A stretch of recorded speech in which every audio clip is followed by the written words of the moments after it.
दोस्तों, आज हम इस वीडियो में बात करने वाले हैं व्हाट इज़ यूएस स्टाफिंग की।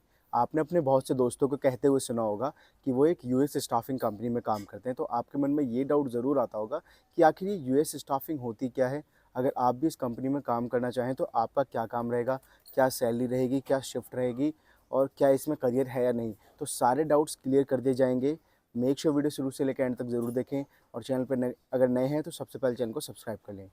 सबसे पहले हम बात करते हैं कि यूएस स्टाफिंग आखिर होता क्या है। सिंपल हिंदी लैंग्वेज में आपको बताएंगे। यूएस स्टाफिंग क्या होता है कि यूएस की जो कंपनीज़ एम्प्लॉयज़ हायर करने के लिए सर्च कर रही हैं, उन्हें एम्प्लॉयज़ चाहिए, तो यूएस स्टाफिंग कंपनी इंडिया में रहते हुए उन्हें हेल्प करती है कैंडिडेट्स हायर करने में, एम्प्लॉयज़ हायर करने में।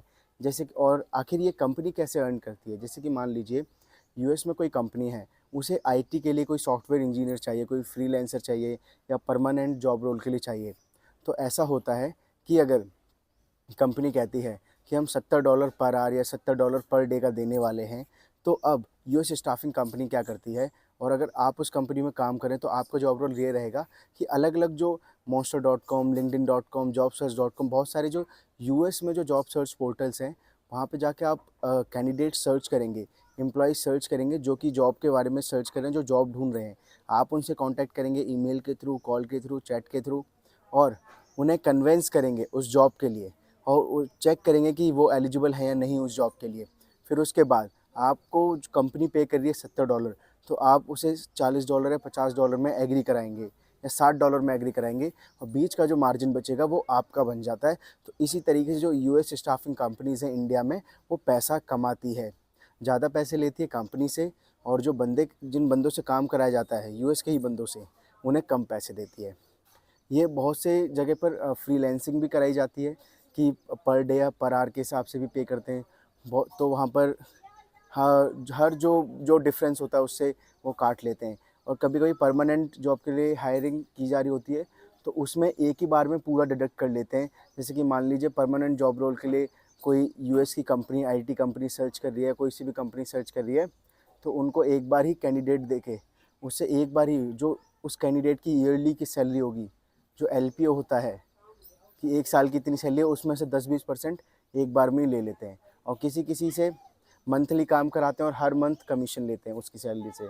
तो इस तरीके से प्रोसेस काम करता है। मतलब ये है कि यूएस की जो कंपनीज़ हैं, वो एम्प्लॉइज़ हायर करना चाहती हैं अपनी कंपनीज़ के लिए, और उनको ये यूएस स्टाफिंग कंपनीज़ हेल्प करती हैं एम्प्लॉइज़ हायर करने के लिए। और जो बीच का डिफ़रेंस होता है, बीच का डिफ़रेंस जो बचता है, वो ये लोग रखते हैं, और या फिर कंपनी से कमीशन फ़िक्स कर लेते हैं।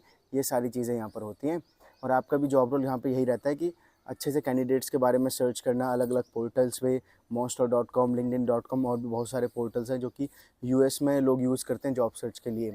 कैंडिडेट्स की प्रोफ़ाइल देखना, उनकी एलिजिबिलिटी चेक करना, उनका इंटरव्यू शेड्यूल कराना, कंपनी में उनकी ऑनबोर्डिंग कराना, फिर उसके बाद कमीशन लेना अपना, ठीक है? और अगर इसमें क्या होता है कि मोस्टली नाइट शिफ्ट होती है। आप नोएडा, गुड़गाँव, दिल्ली कहीं भी काम कर रहे हो अगर, तो नाइट शिफ्ट होती है। नाइट शिफ्ट आपकी शाम के 6:30 से मोस्टली जो टाइमिंग है ज़्यादातर कंपनीज़ में, शाम के 6:30 से रात के 3:30 की रहती है। और यहाँ पे सैलरी तो अच्छी खासी रहती है, लेकिन कमीशन भी अच्छा खासा मिल जाता है। अगर आपने एक सेल भी कर दी, मतलब एक कैंडिडेट भी हायर करा दिया, तो 5 से 10 हज़ार के आसपास का आराम से आपका इंसेंटिव बन के तैयार हो जाता है, जो कि आपको मंथली भी मिलता है और किसी-किसी कंपनी में 3 महीने बाद भी मिलता है, ठीक है? तो इस तरीके से प्रोसेस काम करता है। सारी चीज़ें मैंने आपको बता दी हैं।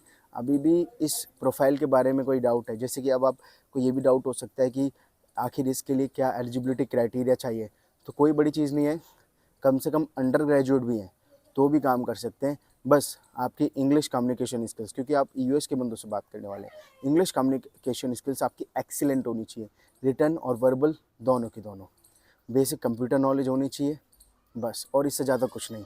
और और सारी चीज़ें तो आपको ट्रेनिंग में बता दी जाएंगी।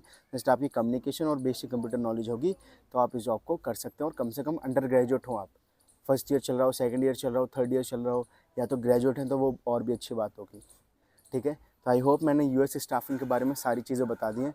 अभी भी कोई डाउट रह गया तो कमेंट बॉक्स में कमेंट करके ज़रूर पूछेगा, उसका जवाब आपको ज़रूर दिया जाएगा। मिलते हैं किसी नए वीडियो में, तब तक के लिए जय हिंद दोस्तों।